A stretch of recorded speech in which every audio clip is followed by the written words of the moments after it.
Fight Mike here. Today I'm going to be doing the full card reaction and breakdown to UFC Rio that was just taking place, headlined by Charles Oliveira and Mateusz Gamrot. If you'd like a breakdown of any specific fight, the timestamps are in the description below. But let's start with the early prelim opener. We got Luan Lacerda versus Simon Oliveira. Luan Lacerda was able to get the win and he out-grappled Simon Oliveira. There were some worrying moments where Oliveira was able to sort of out-muscle him, but that makes sense because he missed weight by 8 full pounds. It was a terrible weight miss from Simon Oliveira.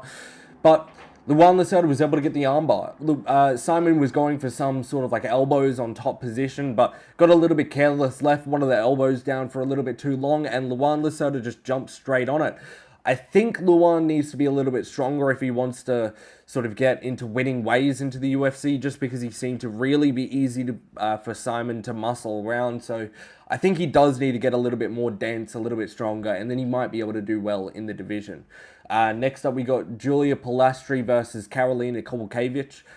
Julia beat up on Karolina. I thought she was going to get a dominant decision win, but she was able to finish her in the third round with head kick and punches. It was really good and dominant performance. I can't stress her enough. In the first 2 rounds, she was smacking Karolina around the octagon. And Karolina really didn't have anything of power to hit Pilastri with. She was shooting at times, but Pilastri was able to defend those takedowns very well. And she was throwing good shots, especially in the clinch. But it was just a really not amazing version of Karolina that was out there. It sort of reminded me of the Tony Ferguson later in his career, how she was taking shots, where it was like she probably had the knowledge of how to defend them, but it didn't look like she had the reaction to be able to actually defend the punches. And towards the end of the fight in the third round, Pilastri was able to land a beautiful head kick. It was shin to chin. I'm surprised that Karolina didn't go straight down to that, but it was a standing TKO win for Pilastri. It was a good performance. Moving on, we've got an Australian that didn't perform to the best of his abilities. I'm sure he's going to come back to winning ways. I see everyone online really shitting on him, but I hope he does come back well. But we've got Lucas Rocha versus Stuart Nickel. Lucas Rocha did dominate this one. He was sprawling all of Stuart Nickel's takedowns. He was landing a lot of shots on him. Nickel was shooting pretty bad takedowns, I will give him that. He was sort of getting pressured so heavily from Rocha, and he was really outmatched in the striking, so he was sort of forced into the wrestling, and it wasn't very good for him, especially shooting off the back foot, as he didn't have any power in his takedowns, and Rocha was easily able to stuff them, and when they were on the feet, Rocha was really having his way with Stuart Nickel. It's a shame because he's from Brisbane, I really want to support him, but just didn't have an amazing performance in this one. Every time on the feet, he does shell up on the feet a lot. He does evade some shots kind of nicely, but then at times he's just really opening up his body, shelling up. He's getting caught around the guard, and Rocha was just so much more active, more powerful, better on the feet, and his takedown defense was really good. And I think he just looks much improved. I think he's got a lot more in his games. I think he trains at Shooter Box. I could be wrong with that, but I think he does, so he should really be improving at a good rate. I don't think Stuart Nickel's at the same sort of gym, so bad performance from Stuart Nickel. I hope he can get it back. I will say those right hooks to the body from Lucas Rocha, I'm surprised that he didn't keep going to them because I thought he was going to finish Nickel at one point with those shots. It was really good performance from Lucas Rocha, showed a lot of improvement. Moving on, we've got Bia Mesquita versus Irina Alekseeva. I told you round 2 submission. I'm pretty sure I did even say round 2. Bia Mesquita is very good.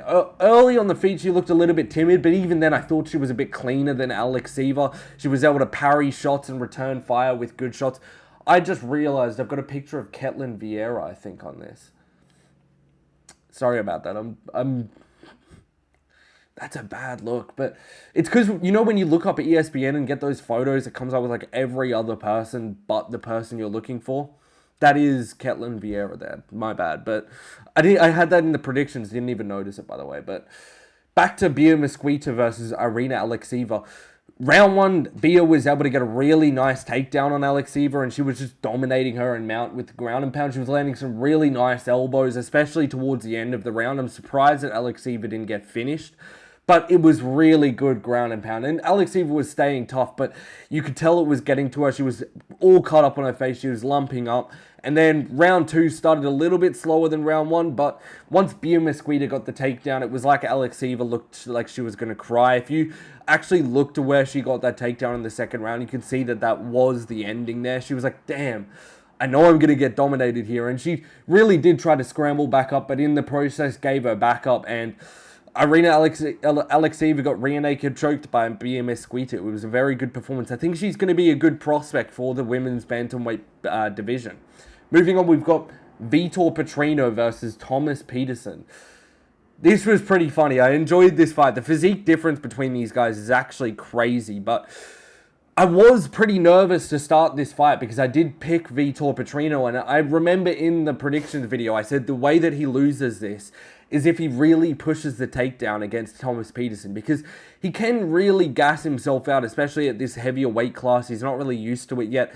And Thomas Peterson has deceptively good takedown defense. I thought if he kept it standing against Thomas Peterson, I thought Vitor Petrino was going to be able to finish him, but I did say the only way he loses is if he wrestles too much. And what do you know? Early, all he does is wrestle against Thomas Peterson. I was like, considering if he wanted the win even, because it didn't even look like Peterson was tagging him that much. But Peterson's takedown defense looked good early, but then Petrino was able to knock him down with the 1-2 really easily. And then for the rest of that round, he just chose again to keep clenching up against the cage with him. And then again, in round 2, does the exact same thing. But early round 3, and even then, in round 2, he was just running away from Peterson. They were both in terrible shape. I'm not unhappy to, not unhappy, but it's easy to say that they were out of shape because both of them were running away with their hands down. Like, Vitor was literally running away, looking at the clock constantly throughout round 2. But then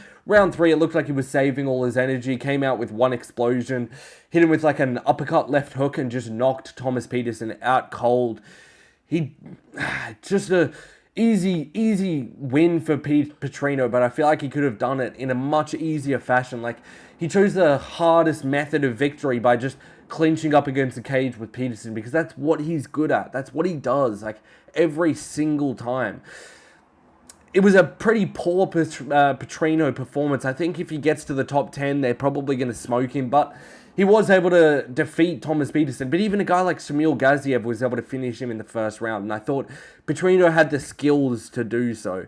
Also, this ref absolutely sucked. He was terrible. He separated them after like 3 seconds of clinch in round 2. It was a really bad... Like, I understand separating it at moments, but that was the wrong time to separate it. And the mouthpiece, you grab it before you stop the fight. Like, surely you can, like, whilst watching them, grab the mouthpiece that is 2 feet away. Like, it seems super easy to do that, but he had to, like, take up a lot of time. But all in all, it was a decent performance from Vitor Petrino, but I thought he could have finished him in that first round.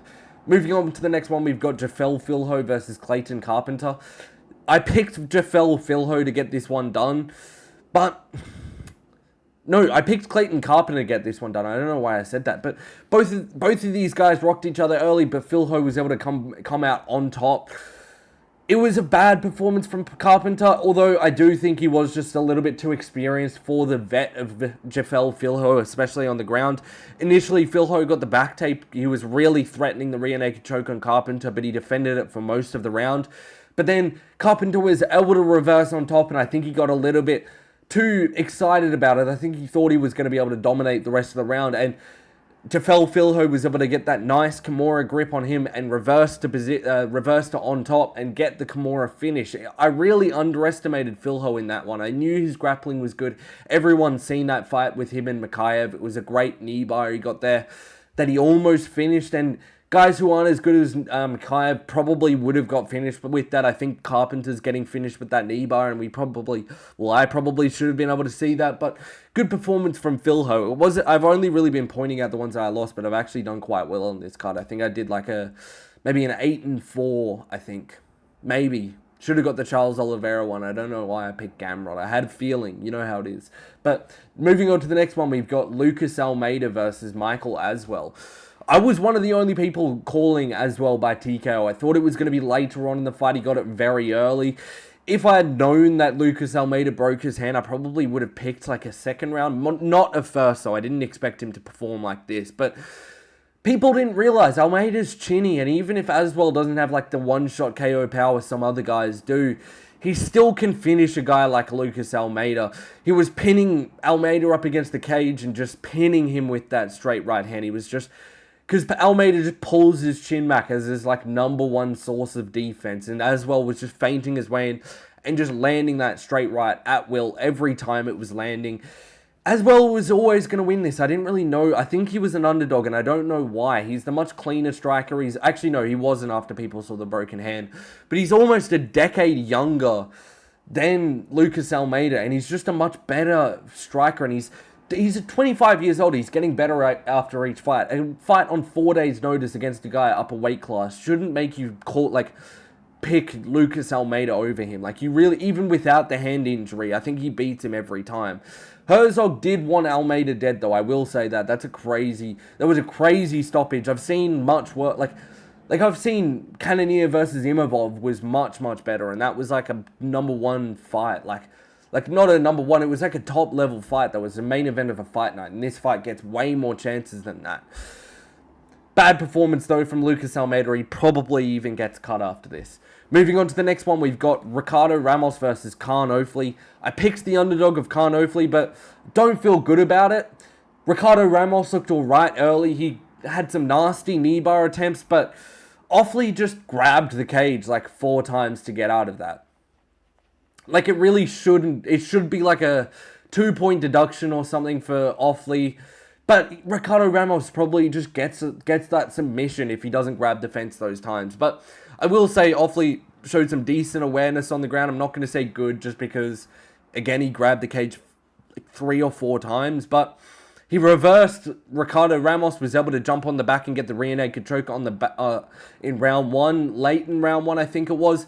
It was a decent performance from Khan Ofli, but you shouldn't need multiple like cage grabs to beat Ricardo Ramos. Even if you're an underdog, Ricardo Ramos is has a very heavy losing streak in the UFC, like maybe like a 2-3 fight losing streak. He's not looked good for a while. You should be dismantling him without that much issue. But also for Ricardo Ramos, where's the pile drive? Like, I see since Khamzat versus Kamaru Usman, I always think about that. Why are not many people pile driving from that position? Like, it's legal when you've got the rear naked choke on the back to just slam your head into the canvas. Like, I feel like we've got to see that a little bit more. I don't know. Moving on to the next one, we've got Jonata Diniz versus Mario Pinto. This was not a good pick in hindsight from me, but I hadn't seen enough good grappling from Mario Pinto to pick him. I thought Jonata Diniz was going to be able to get this one done, but Pinto was able to do it, and do it quite easily, I'll say. Pinto got an early takedown. He showed really, really good grappling. Early, I think Diniz showed some decent defensive grappling. He was really not getting hit with too much early into round 1.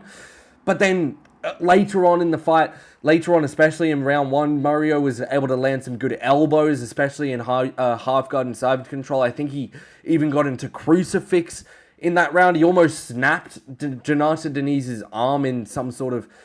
I can't remember what submission he had, but it was just a really brutal... I think he had a Kimura at one point, and he was really wrenching on it and almost had an armbar at one point. It was a key lock submission, and almost finished Diniz with that, almost popping his shoulder out. It was really brutal. Got some good ground and pound at the end of the first round. And then it sort of just set the pace for what had to be the rest of the fight for him. He knew he had the grappling advantage over Diniz, so round 2 got the early takedown, used a lot less wrestling to get it, and just busted up Diniz with elbows and was able to get a stoppage in the second round. It was a great performance from Mario Pinto. I think he's going to be a top 10, maybe top 7 heavyweight. I thought that the glory kickboxing of Diniz was going to be enough, and I thought that his takedown defense was going to be good enough. Also, I just didn't think that Mario Pinto's takedowns were going to be good enough to be able to dominate Diniz. He'd only been dominated by Tybura, but I'm seeing a guy that's just as good at, if not better, on the ground in Mario Pinto than Tybura did against Jonata Diniz. So that's a great performance from Pinto. I think he should get ranked very soon, or he should get a ranked opponent next. Moving on to the next fight, we've got Vicente Luque versus Joel Alvarez. This was a sad watch. I love Vicente Luque, but Joel Alvarez also didn't put up the best of performances. I thought he was going to get a first round finish. I understand why he didn't. He came in on short notice, but Joel Alvarez looked really good early. He landed a couple of straight shots on Luque. He was outstriking him at range, and then landed a legal shot that Luque thought was an eye poke. It was I think it was a lead hook that landed with the thumb. And bad look for Vicente Luque to go down like that. It almost looked like he was finished, but upon restarting that fight, Joel was just getting the better of it. Luque was landing at times, but Joel was definitely getting much better. He was doing a nice jab, great flying knees at times. He was really tagging up Luque, using his range against Luque, and it was just a beautiful performance in those first 2 rounds. And Luque was in the second round, or I think it was late in the first round, shot a bad takedown, and Joel Alvarez was really able to dominate from that position and just get some nice elbows on top position. He was really threatening some guillotines at times, going for a das. He was just dominating Luque on the feet and on the ground. At all points he had. First round was a little bit less dominant, I think, than the second round. Second round he was just really wailing on him from mount position. He was throwing elbows to the legs, body, head. It was everything. It was a brutal 10-8, I think, in the second round there. It was a really good performance from Joel Alvarez, especially on 2 weeks' notice. Showed a lot of good grappling, especially against a strong guy in Vicente Luque. But one thing is, Luque just kept trying to wrestle up, and if you know a guy's got a good front choke or guillotine or anything of that sort, if they've got even good front headlock series, they're going to be able to finish you from that position, or at least cause some trouble. And Luque just kept going to it, so it showed maybe we used to overrate Luque a little bit in the grappling. I think he had such good front headlocks that people didn't try it against him. But now that Holland tried it against him, we kind of know it's coming from people. But Joel Alvarez looked really good in this fight. He looked creative. His positional control was really good. I will say the commentary in this was really bad. I think it was a 2-man booth. And at one point, Michael Bisping yelled out in the second round as Joel Alvarez is throwing a flying knee. He's like, "Let me speak." It's like, oh, we don't want to hear this as someone's beating up someone else. But both of them looked really tight in the third round. I haven't really spoken about that. And Joel was landing still a little bit cleaner. And then Luque shot in. Joel reversed it, got an inverted triangle, and they stalled for the rest of the fight in that position. It was dominant. It was a very dominant decision win from Joel Alvarez. It would be like a 30-26, 10-8 in the second. It was a really, really good performance. I think he's going to be ranked in welterweight. I think he really will be. Moving on to the next fight, the co-main event, we've got Davison Figueiredo versus Montel Jackson. I'm proud of this pick. I went with Figgy by a decision. I thought he was going to be able to get it done 29-28. I thought it was going to be close. One of the reasons I said was Montel Jackson just doesn't do enough in a lot of his fights. And Figueiredo's, he's really tricky, and he's got a lot of flashy techniques, and he does a lot of stuff that can win rounds for him. And you could see early his game plan was really just to duck under that right hand and go for the body lock clinch and get a trip. It worked early for him in the first round, and he did use a lot of energy getting it. But he got the back take at one point. He almost got a guillotine, I think, in that first round. But Montel did a good job getting back to the feet, but he was still pretty hesitant against him. And Figgy stumbled him late in that first round. It was a dominant first round for Figueiredo. And Montel Jackson just really on the back foot, wasn't really throwing much of value against Figgy. Should have been doing some investment shots. He was throwing some kicks to the body, but he should have been doing a straight left or something straight to the gut of Figueiredo. It was good first round from Figgy. It was a very dominant first round, I think. I didn't really see anything that Montel Jackson did that made me think that he was even close to winning the round.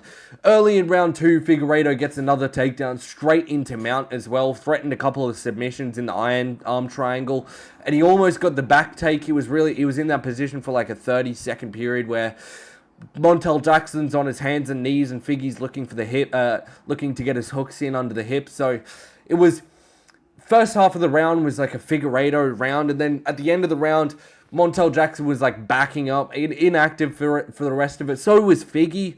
He was also inactive for the rest of the second round, but I thought that Figgy probably did a little bit more in the grappling there. And I thought that he did win that round. It was a close round, though. I could see Montel Jackson in a world winning that just on forward pressure, but he didn't land much on Figueiredo to make me think it was maybe a straight left or two. But I did think that that was a second round to Figueiredo. And then in the third round, both of them just stared at each other. I remember Montel Jackson got a takedown at one point. Figueiredo instantly kicked off on the hips and just got right back up. It was showing really good awareness on the ground from Figueiredo. But then both guys sort of looked like they didn't want to win that third round. And it looks like Figueiredo was happy to take it up to Chance. I do understand that his coaches said it's 100% 2-0 to him, but I always think that that's bad coaching. It was a really razor-close second round, and if you're not in Brazil, you might not get given that round. If the crowd's not cheering for all your big moments, you might not get given that, and I think Montel Jackson in some places is winning that fight, so I don't like his coaches telling him that. And I don't like Figueiredo sort of coasting till the end of the fight. You could see when he was hungry coming up from flyweight in the Marlon Vera fight. In that third round, he sort of won the first two, or made the second one at least very close, and he was really pushing in that third round. He didn't show that same level of determination and grit in this fight. But Montel Jackson, the exact same. He's shown to do that in his career before. Did that against Daniel Marcos last fight. It was very close. It didn't need to be either. He looked more skilled than him. And in this fight, he just wasn't letting go of his hands at all. I don't know what it was. It was just, he seemed too scared of Figueiredo's power, and he seemed like he knew the tools of Figueiredo stepping under the right hand for the trip, and I think he knew that he didn't have the tool bag to go to anything else, you know what I mean? It just didn't show me that Montel Jackson was at the level that people thought he was. I will say, I see Patricio Pitbull in Deiveson Figueiredo's corner. That was such a Patricio Pitbull type fight from Figgy. I will say that. There was nothing to score until he would do something slick. That was such a Patricio Pitbull fight. Literally doing nothing until he went for something slick. Every single round. It was just out slicking his opponent. This reminded me of Dan Ige versus Patricio Pitbull. This really did. And I don't like that for Figueiredo. That's sort of going back to his flyweight style. And even then, at flyweight, he had a little bit more combinations. And even 2 fights ago against Piotr Jan, he had a little bit more combinations than this. I don't like this for Figgy. But maybe this is just him getting back on the win, in the win column. I hope so. Moving on to the main event, which I got wrong brutally. Charles Oliveira versus Mateusz Gamrot. I was pretty happy to see Oliveira win this. I know it's a lot more entertaining in the title picture to have Oliveira here. I think a BMF fight with Max Holloway makes sense. There's a Dan Hooker fight if he can beat Arman Tsarukyan. There's a lot of good fights for Charles Oliveira, and I do love that he got back in the win column, and I'm happy he didn't lose randomly getting slept out cold. This was really a dominant performance from Charles Oliveira. Firstly, Gamrot ran into a wall coming into the octagon. I'm not saying this is as an excuse, but bro was weird energy from Gamrot. He sprinted in, pushed the cameraman aside, and just ran into a wall of fans. It was really weird. But early into the fight, I think he cracked Oliveira early, and then he cracked Oliveira early. Oliveira landing a couple of leg kicks, a teep to the body, doing what he should be doing.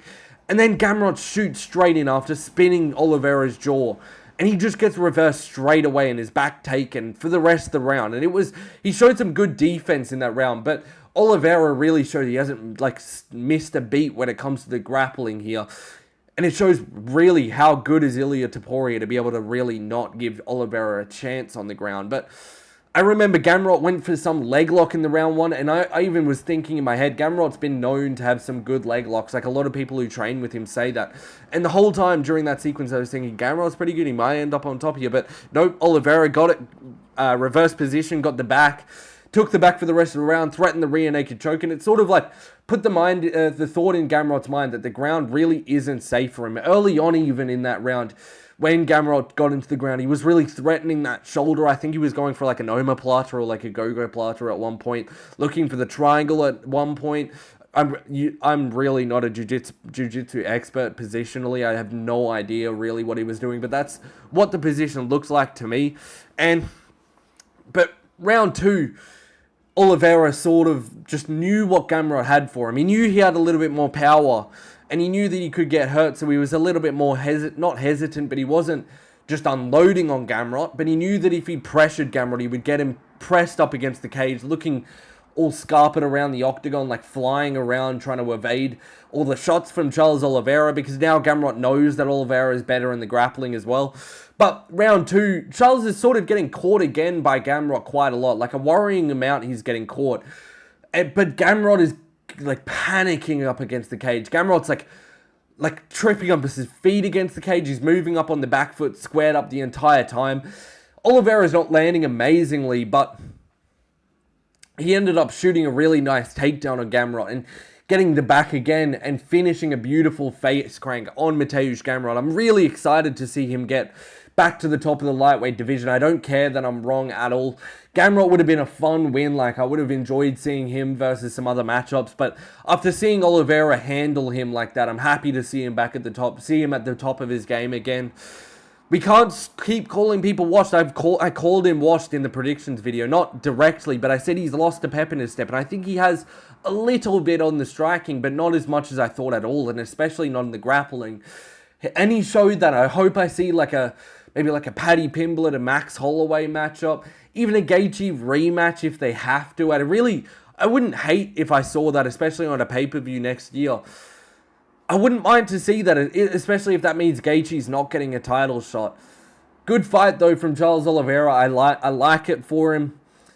I want to see the comeback journey. I want to see him fight for the BMF at one point. I would actually...